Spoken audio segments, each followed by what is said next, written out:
আয়েশা রাদিয়াল্লাহু তাআলা আনহা বলছেন, রাসূলুল্লাহ সাল্লাল্লাহু আলাইহি ওয়াসাল্লাম খন্দকের যুদ্ধ শেষ করে এসে তরবারি রেখে গোসল করেছেন।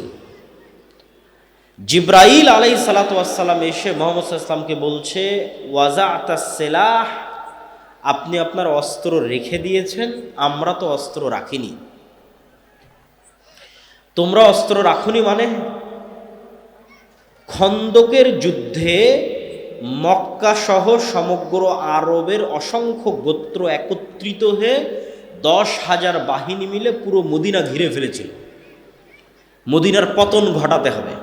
তখন মদিনার মধ্যে 3টে ইহুদি গোত্র ছিল, বানু কুরাইজা, বানু কায়নুকা, বানু নজির। এরা মুহাম্মদ সাল্লাল্লাহু আলাইহি ওয়াসাল্লামের সাথে লিখিত চুক্তি করেছিল যে আমরা এক থাকব, ধোঁকা দিব না।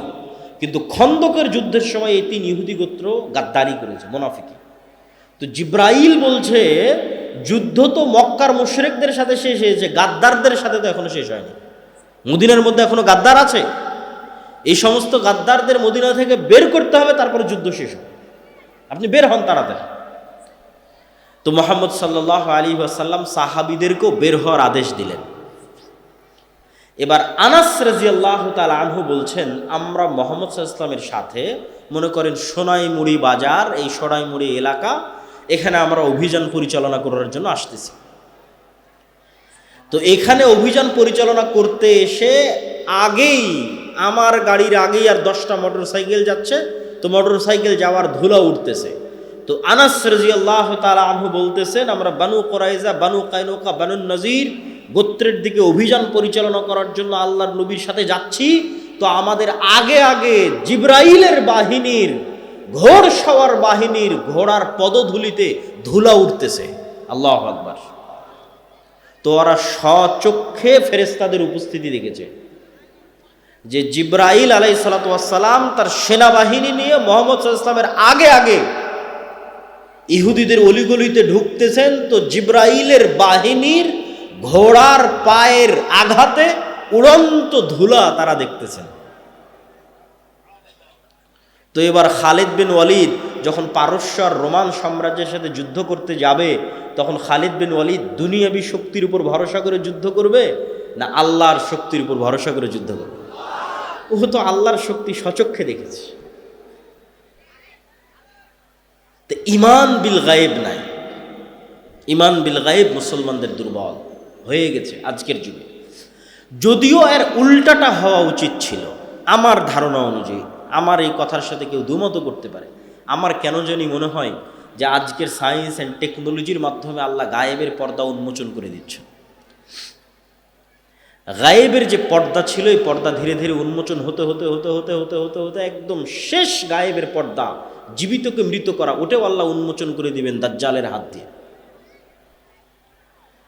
ধরেন এটা তো গায়েব, যে জীবিত ব্যক্তি, মৃত ব্যক্তি জীবিত হবে, আমরা কেউ কোনোদিন চোখে দেখিনি।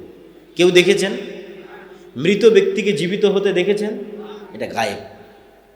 তো আজ থেকে 100 বছর আগের মানুষকে যদি বলতেন যে আমি এখানে কথা বলবো, সাথে সাথে ইংল্যান্ডে বসে শোনা যাবে, তখন গায়েব ছিল না? ছিল না? গায়েব। যে আমি বাংলাদেশে বসে কথা বলবো আর এইগুলোর মাধ্যমে ইংল্যান্ডে বসে সাথে সাথে শুনবে, গায়েব। তো আজ থেকে 1400 বছর আগে রাসূল সাল্লাল্লাহু আলাইহি ওয়াসাল্লাম বলছেন যে আপনি কথা বলছেন, আল্লাহ সাথে সাথে শুনতেছে। তো মানুষ যদি মানুষের টেকনোলজি ব্যবহার করে আমার কথা সাথে সাথে শুনতে পারে আমেরিকা এবং ইংল্যান্ডে বসে, তো আমার এখনকার কথা মানুষ শুনতেছে, আল্লাহ শুনতেছে না? আমার এখনকার কথা আমেরিকা ইংল্যান্ডে বসা মানুষ সাথে সাথে শুনতেছে, আল্লাহ শুনতেছেন না? তা আমি তো মনে করি সায়েন্স অ্যান্ড টেকনোলজি গায়েবের পর্দা সরিয়ে দিচ্ছে। ঈমান ইয়াকিনের লেভেলে চলে আসার পর্যায়ে আছে। হয়তো আমরা ওইভাবে চিন্তা করতেছি না। আজকে যেই সভ্যতার ওপর দাঁড়িয়ে আছে আধুনিক সভ্যতা, লাইট, ওয়েভ, তরঙ্গ, যেটার মাধ্যমে এগুলো সব চলতেছে, কম্পিউটার বলেন, ইন্টারনেট বলেন, রিমোট বলেন, ওই ওয়েভ, তরঙ্গ সব কিছু, এইটার উপর পুরো বিশ্ব দাঁড়িয়ে আছে। এইটাকেই যদি শুধু আপনি এইভাবে কল্পনা করেন, আমি বলতেছি এটা বাস্তব, সত্য, আল্লাহ সুবহানাহু ওয়া তাআলা এটার মুখাপেক্ষী নয়। কিন্তু মানুষই পারবে যদি আল্লাহ মানুষকে ক্ষমতা দিত, আমি সেটা দেখাচ্ছি। তো মানুষই যদি পারে, তাহলে আল্লাহ কতটা পারেন সেটার বিশ্বাস অর্জনের জন্য। সেটা কি? আপনি এবং আমি যদি আজকে আলোর গতির চাইতে বেশি গতি অর্জন করতে পারি, আগে আমরা ঘোড়ায় যেতাম, এখন গাড়িতে যাচ্ছি, বিমানে যাচ্ছি, রকেটে যাচ্ছি, করতে করতে ধরেন আলোর চাইতে বেশি গতি অর্জন করে নিলাম, যেটা মানুষের দ্বারা সম্ভব নয়। অর্জন করে নিয়ে যদি আমি আলোর গতিতে আলো 30 বছর চললে যতদূর যাবে আমি ততদূর চলে গেলাম, অতি সহজ কল্পনা করা। আমি যেটা বলছি এটা কল্পনা করা কঠিন কিছু না, 2 মিনিট লাগবে আপনার কল্পনা করতে, যে আমি আলোর চেয়ে বেশি গতি অর্জন করলাম, করে আলো 30 বছর চললে যতদূর যেত আমি ওর আগেই ওখানে চলে গেছি। 30 বছর চললেও যতদূর যেত, যেহেতু ওর চেয়ে বেশি গতি অর্জন করেছি, গিয়ে ওখানে বসে আমি মোবাইলের মতো একটা যন্ত্র বানিয়েছি। কল্পনা করেন, মোবাইলের মতো একটা যন্ত্র, ক্যামেরার মতো একটা যন্ত্র বানিয়েছি। ওখানে বসে থেকে যদি আমি এখন দূরবীন ধরি দুনিয়ার দিকে, আর মোবাইলের মাধ্যমে যদি দুনিয়ার আওয়াজ শোনার চেষ্টা করি, তাহলে আজ থেকে 30 বছর আগে আমি রাতের অন্ধকারেও যা বলেছি তা আমিই শুনতে পাবো। আমি যা বলেছি আমিই তা শুনতে পাবো, আমার 30 বছর আগের কথা। আর যদি দূরবীন ধরি, তাহলে আমি রাতের অন্ধকারে যা করেছি, দিনে যা করছি, যেখানে যা করছি, প্রত্যেকটা জিনিস ঠিক লাইভ যেভাবে দেখা যায় ওভাবে লাইভ দেখা যাবে। কেন এগুলো সব আলোর মধ্যে ভেসে যাচ্ছে। আমার এই চেহারা, আমার কথা আলোর ওয়েভের মধ্যে ভেসে আমেরিকা পৌঁছে যাচ্ছে। তো এইটা 30 বছর চলতে থাকে, যতদূর যাবে আমি ওর আগে অতদূর পৌঁছে গেলে এগুলোই সব দেখতে পাবো, শুনতে পাবো। আপনি যদি 1400 বছর আগে চলে যান, তো বদরের যুদ্ধ লাইভ দেখতে পাবেন, যদি ওই লেভেলের যন্ত্র আবিষ্কার করতে পারেন। দূরবীন যদি ধরতে পারেন মক্কায়, তাহলে লাইভ দেখা যাবে বদরের যুদ্ধ। মানুষের কোনো আমল হারিয়ে যায় না, অসম্ভব। আল্লাহ সুবহানাহু ওয়া তাআলা কিভাবে মানুষের বিচার করবে আল্লাহ ভালো জানে, কিন্তু মানুষের আবিষ্কার করা জিনিস দিয়ে আমি বলতেছি যে মানুষের কোনো কথা হারিয়ে যায় না, মানুষের কোনো কাজ হারিয়ে যায় না। মানুষই মানুষের বিচার করে ফেলতে পারবে। কাফা বিনাফসিকাল ইয়াউমা হাসিবা। মানুষ মানুষের বিচার করার জন্য আরও এর চাইতে ভয়ঙ্কর কথা বলি, যে মানুষ মানুষের বিচারের জন্য যথেষ্ট, তার চাইতে ভয়ঙ্কর কি? মানুষের ব্রেন কিন্তু কম্পিউটারের মতো, ডাটা। আমাদের বয়স 60 থেকে 70 বছর, আর বিজ্ঞান বলছে যে আমাদের ব্রেন যেভাবে সেট করা আছে 500 বছর চললেও সচল থাকবে। তো আমি যদি 500 বছর বেঁচে থাকি, তার মানে 500 বছর আগের কথাও আমার মনে থাকবে। এই লেভেলে ব্রেনের সক্ষমতা। যেমন এখন আমার বয়স যদি 30, তো 10 বছর আগের কথাও মনে আছে, 20 বছর আগের কথাও মনে আছে। তা আমার ব্রেনের সক্ষমতা যেহেতু 500 বছরের, তাহলে 500 বছর বাঁচলে 500 বছর আগের কথাও মনে থাকবে। তাহলে আপনি নিজেই তো আপনার কোনো কাজ ভুলে যাননি। ইলন মাস্কই কয়েকদিন পর মানুষের ব্রেনকে ইন্টারনেটের সাথে কানেক্ট করে দিবে, চেষ্টা করতেছে। তো মানুষের ব্রেনকে যখন ইন্টারনেটের সাথে কানেক্ট করবে, তখন মানুষের ব্রেনের ডাটা মানুষই ট্রান্সফার করে দেখতে পাবে। তো কিয়ামতের মাঠে আপনার হিসাবের জন্য তো আপনার ব্রেনই যথেষ্ট, সব তো আপনার মনেই আছে রে বাবা। আপনি কি করেছেন দেখেন। আপনি এখন মোবাইলে যে ভিডিওটা দেখতেছেন, এটা কি ব্রেনে সেভ হচ্ছে না? এটা তো ব্রেনে সেভ হচ্ছে। তো কাফা বিনাফসিকাল ইয়াউমা হাসিবা, আপনার ব্রেন সাক্ষী দিবে। ব্রেনকে যদি একটা কম্পিউটারের মধ্যে বসায় দেওয়া যায়, যদি ইলন মাস্ক পারে, মানুষের কথা বলতেছে, তো আপনিই তো ওখান থেকে ডাটা ট্রান্সফার হবে। আপনি কি কি দেখেছেন সব ব্রেনে সেভ হয়ে আছে, কি কি বলেছেন সব ব্রেনে সেভ হয়ে আছে, কি কি করেছেন সব ব্রেনে সেভ হয়ে আছে, সব তো আপনিই জানেন। আপনি সত্য বলছেন না মিথ্যা বলছেন সব আপনি জানেন, সব আপনার ব্রেনে সেভ আছে। খালি ডাটা ট্রান্সফার করতে হবে। ডাটা ট্রান্সফার করে আপনাকে দেখাতে হবে, এই দেখো তোমার ব্রেনে এগুলো সব সেভ হয়ে আছে, তোমার কাজ, তোমার দেখা ছবি, তোমার এগুলো করা, তোমার এগুলো বলা কথা, সব তোমার ব্রেনে সেভ হয়ে আছে। কাফা বিনাফসিকাল ইয়াউমা হাসিবা। তো আমি তো মনে করি গায়েব উন্মোচন হয়ে যাচ্ছে, কিন্তু মানুষের ঈমান বিল গায়েব দুর্বল হয়ে যাচ্ছে। তো আজকে সংক্ষিপ্তভাবে আমরা একটা ঈমান বিল গায়েবের আলোচনা করব, সেটি হচ্ছে আল ঈমান বিল মালাইকা, ফেরেশতাদের উপর বিশ্বাস। আপনাদের মা আছে এই অস্তিত্বের উপর বিশ্বাস আপনার ইয়াকিনের লেভেলে না? কেননা জন্মের পরেই তো মাকে দেখেছেন। কেউ যদি বলে যে আপনার মা নাই, এটা আপনার মা নয়, আপনি কি বিশ্বাস করবেন? তাহলে জন্মের পরে মাকে দেখেছেন, তো মায়ের অস্তিত্বের প্রতি আপনার যেই লেভেলের বিশ্বাস করেন আপনার সাথে ফেরেশতা আছে, এইটার সত্যতা আপনার মায়ের অস্তিত্বের চাইতে বেশি সত্য। কেন বললাম যে আপনার মায়ের অস্তিত্বের চাইতে বেশি সত্য? আদম আলাইহিস সালাতু ওয়াস সালাম যখন পৃথিবীতে এসেছেন, তখন আদম আলাইহিস সালাতু ওয়াস সালাম সৃষ্টির পর তার মাকে আগে দেখেছে না তার বাপকে আগে দেখেছে? মাও নাই বাপও নাই। কথা আমার বুঝতে পারছেন না? তা আদম আলাইহিস সালাম পৃথিবীতে আসার পর তার ছেলেকে আগে দেখেছে না তার স্ত্রীকে আগে দেখেছে? ছেলেও নাই স্ত্রীও নাই। তো আদম আলাইহিস সালাম পৃথিবীতে আসার পর দুইটা ভিন্ন জগতের প্রাণীকে সবার আগে দেখেছে, একটা ফেরেশতা আর একটা জিন। তাহলে আমি আপনি মানুষের সাথে আগে পরিচিত না আগে ফেরেশতার সাথে পরিচিত? আগে ফেরেশতার সাথে পরিচিত। আমাদের পিতা আদম জন্মের পরে সর্বপ্রথম দুইটা ভিন্ন জগতের প্রাণীর সাথে পরিচিত হয়েছে, একটা ফেরেশতা একটা জিন।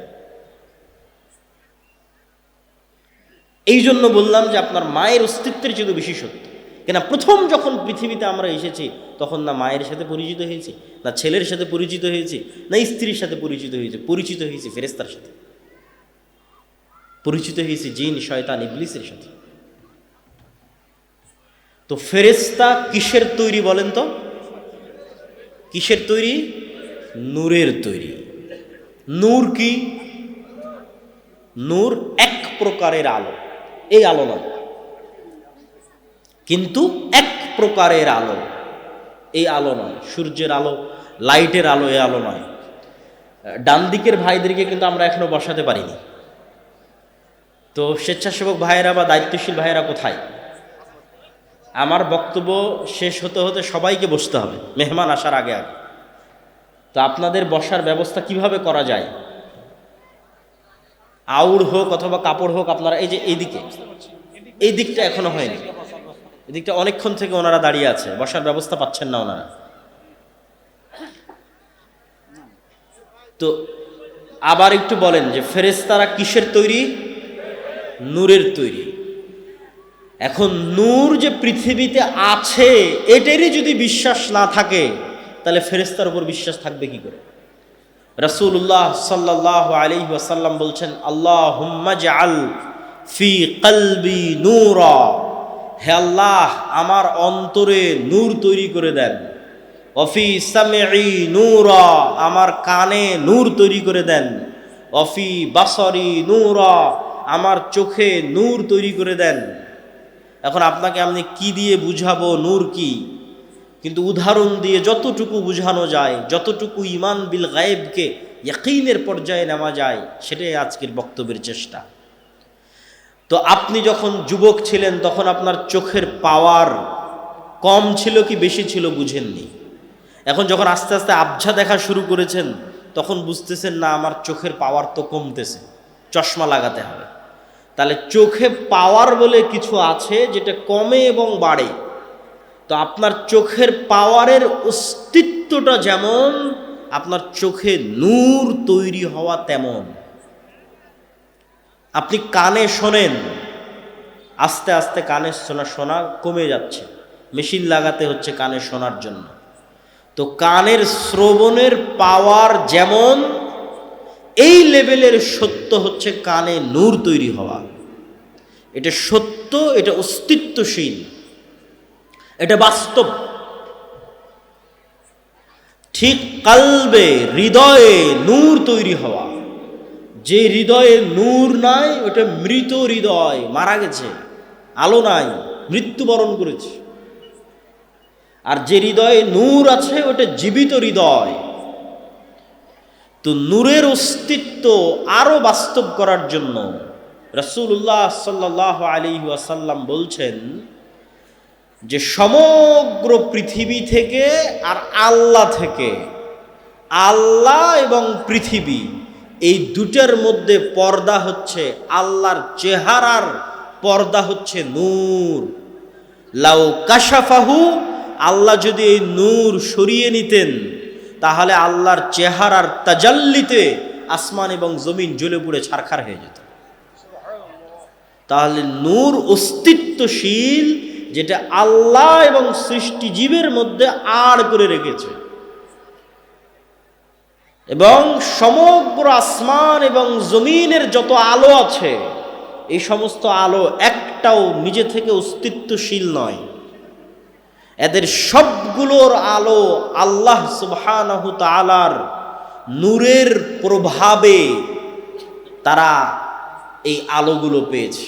আল্লাহ সুবহানাহু তাআলার যদি নূর না থাকতো এগুলো সব নাই, কিচ্ছু নাই। এবং আল্লাহ সুবহানাহু তাআলার নূরের মাধ্যমে পৃথিবীর সকল কিছু একটা আরেকটার সাথে কানেক্টেড। আল্লাহ সুবহানাহু তাআলা তার ক্ষেত্রে বলছেন নূরুস সামাওয়াতি ওয়াল আরজ, আল্লাহু নূরুস সামাওয়াতি ওয়াল আরজ, আল্লাহ হচ্ছেন আসমান এবং জমিনের নূর। আল্লাহ সুবহানাহু তাআলা তার কোরআনকে নূর বলেছেন, তার দ্বীন ইসলামকে নূর বলেছেন। কোরআন থেকে নূর অর্জন করা যায়, কোরআন পড়ার মাধ্যমে হৃদয়ে নূর তৈরি করা যায়। নূর পৃথিবীতে একটা অস্তিত্বশীল জিনিস। আপনি বলবেন তাহলে চোখে দেখি না কেন? ফেরেশতা নূরের তৈরি, ফেরেশতা আছে, ফেরেশতা চোখে দেখি না কেন? নূর চোখে দেখি না কেন? এবার আর দুটো উদাহরণ দিব যে চোখে না দেখলেও জিনিস পৃথিবীতে থাকতে পারে তার প্রমাণ। আমরা আমাদের বাসা বাড়ির আশেপাশে যত প্রাণী দেখি, যত সৃষ্টিজীব দেখি, এগুলো সব নিদর্শন। এক একটা নিয়ে গবেষণা করলে আপনি নিদর্শন পেয়ে যাবেন। যেমন আমি চিন্তা করতেছিলাম একদিন যে কবরের জীবন কেমন হতে পারে। রুহের জীবন একরকম ছিল, রুহের জীবন থেকে ট্রান্সফার হয়ে পৃথিবীতে আসলাম, পৃথিবী থেকে ট্রান্সফার হয়ে কবরে যাব, কবরের জীবনটা কেমন হবে। কবর থেকে ট্রান্সফার হয়ে আবার পরকালে যাব, সেটা আর এক রকম। তো খুঁজতে খুঁজতে খুঁজতে খুঁজতে খুঁজতে খুঁজতে আল্লাহ সুবহানাহু ওয়া তাআলার একটা প্রাণী পেলাম, প্রজাপতি। প্রজাপতি প্রথমে শুঁয়োপোকা থাকে, আপনারাও পড়ে দেখতে পারেন, বাস্তবে গ্রামগঞ্জে থাকেন, বাস্তবে পরীক্ষা করে দেখতে পারেন। প্রথমে প্রজাপতি শুঁয়োপোকা থাকে এবং পোকা হিসেবে 1 মাস সে জীবনযাপন করে, বিভিন্ন গাছের পাতা খায়। 1 মাস জীবনযাপন, 1.5 মাস 2 মাস জীবনযাপন করার পর পোকাটা নিজেই মারা যায়। তার চারিপাশে খোলস তৈরি করে মারা যায়। চারিপাশে খোলস তৈরি করে মারা যাওয়ার পর ওই খোলসের মধ্যে বিবর্তন হতে থাকে, হতে হতে হতে হতে হতে হতে হতে আবার 1 মাস পর ওই পুরো খোলসটা পড়ে গিয়ে একটা জ্যান্ত তরতাজা প্রজাপতি হয়ে আকাশে উড়াল দেয়। তো মধ্যের 1 মাস এভাবে মৃত অবস্থায় থাকলো, তার আগের 1 মাস পোকা অবস্থায় থাকলো, আর শেষে প্রজাপতি হয়ে আকাশে উড়াল দিল। তো প্রজাপতির ক্ষেত্রে যদি এটা সত্য হয়, তো মানুষের ক্ষেত্রে হতে পারে না? অস্বাভাবিক কিছু না। তো আল্লাহর প্রত্যেকটা সৃষ্টিজীবের মধ্যে নিদর্শন আছে। তো আমি আপনার চেহারা যেভাবে দেখতেছি আর আপনি আমাকে যেভাবে দেখতেছেন, পৃথিবীর অন্য প্রাণীরা আমাদের এভাবে দেখে না। আপনি আমাকে যেভাবে সাদা কালো হিসেবে দেখতেছেন আর আমি আপনাকে যেভাবে সাদা কালো হিসেবে দেখতেছি, পৃথিবীর অন্য প্রাণীরা আমাদেরকে এভাবে দেখে না। তার একটা উদাহরণ দেখেন, জি এই দিকে মনোযোগ দেন। তার একটা উদাহরণ হচ্ছে কুকুর। কুকুরের ঘ্রাণ শক্তি মানুষের ঘ্রাণ শক্তির চাইতে 10,000 গুণ বেশি। 1 গুণ, 2 গুণ, 100 গুণ, 200 গুণ, 1000 গুণ, 10,000 গুণ বেশি ঘ্রাণ শক্তি কুকুরের মানুষের চাইতে। একটু সামনে ওনাকে বসতে দিতে হবে।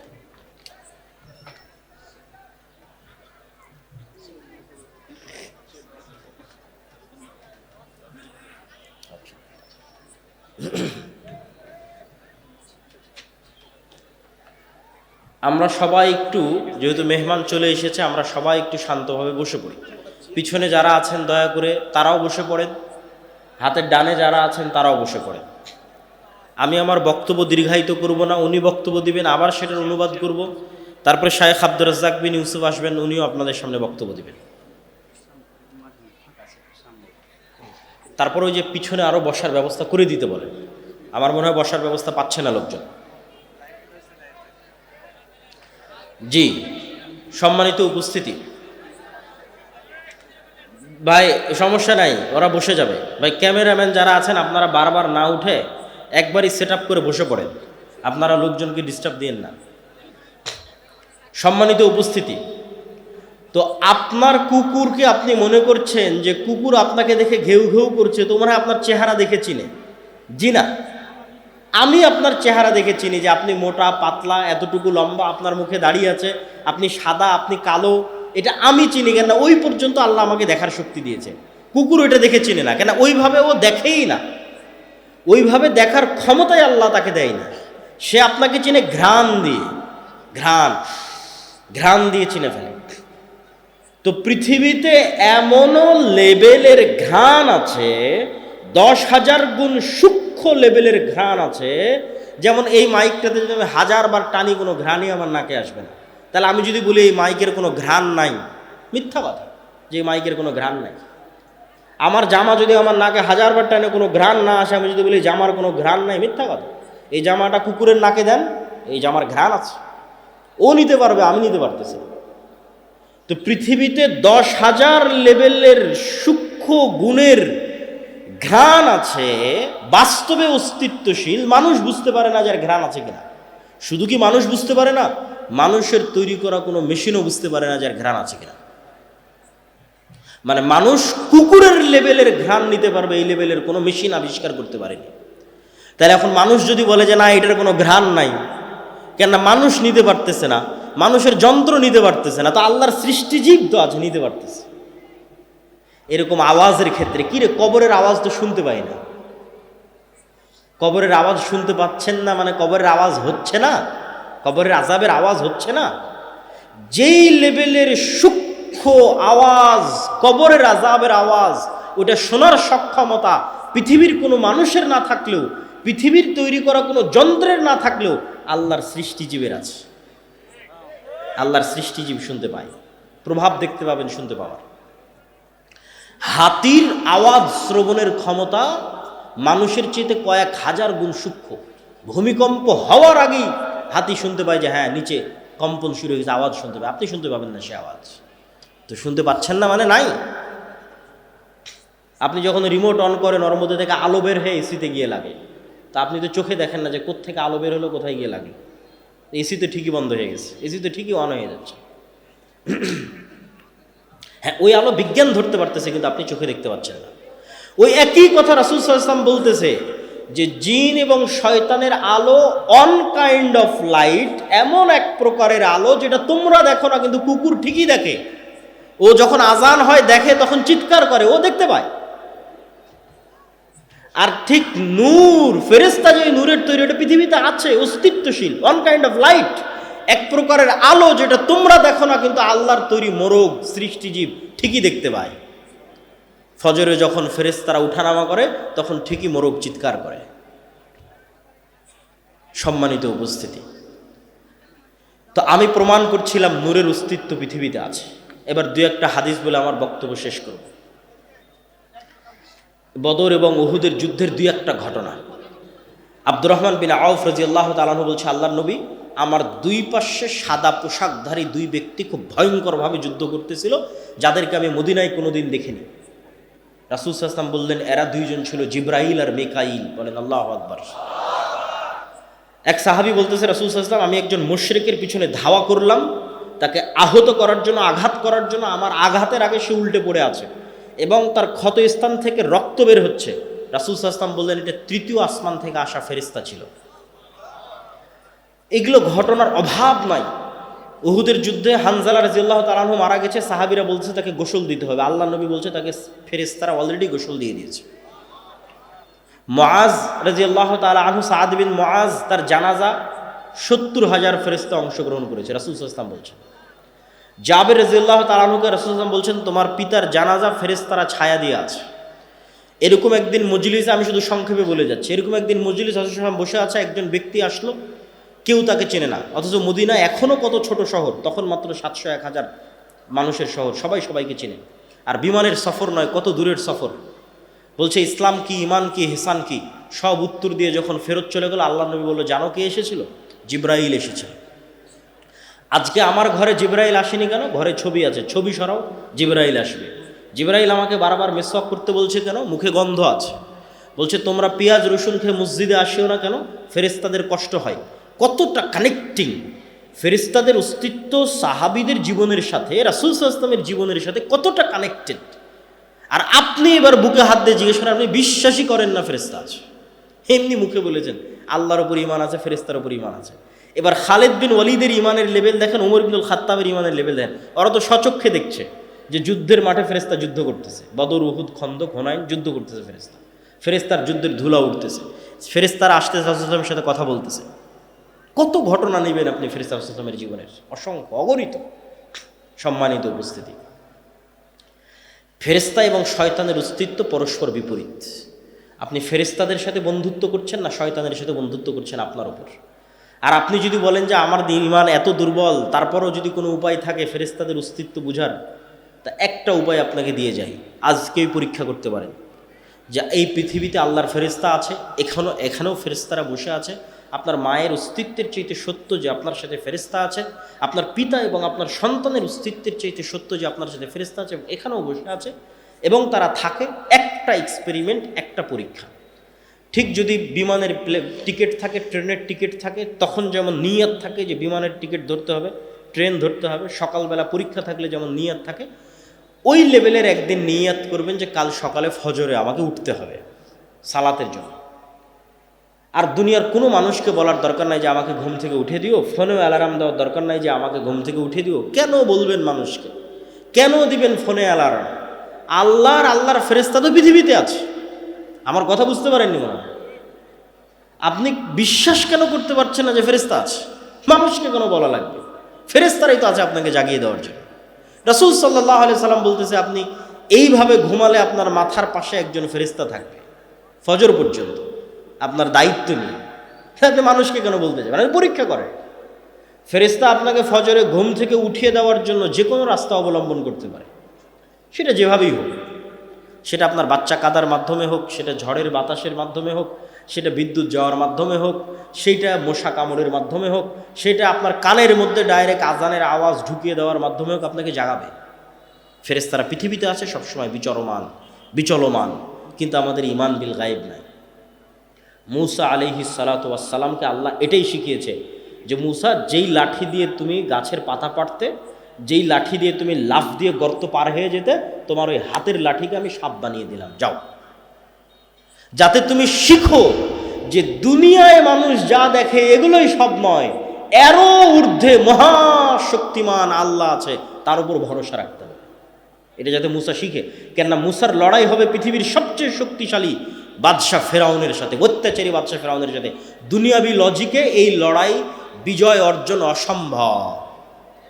যদি কেউ, মূসা আলাইহিস সালাম যদি ন্যূনতম চেষ্টা করতেন আমি দুনিয়াবি মাধ্যমে ফেরাউনের সাথে বিজয় অর্জন করতে যাব, তাহলে ওই যে মন্দির পাহারা দেওয়ার মতো কম্প্রোমাইজ করতে হতো। কোনো রাস্তা ছিল না মূসা আলাইহিস সালামের সামনে। কিন্তু উনি জানতেন আল্লাহর শক্তি সম্পর্কে, আল্লাহর ক্ষমতা সম্পর্কে, ফলত কোনো প্রকার কম্প্রোমাইজ ছাড়া উনি বিজয় অর্জন করেছে।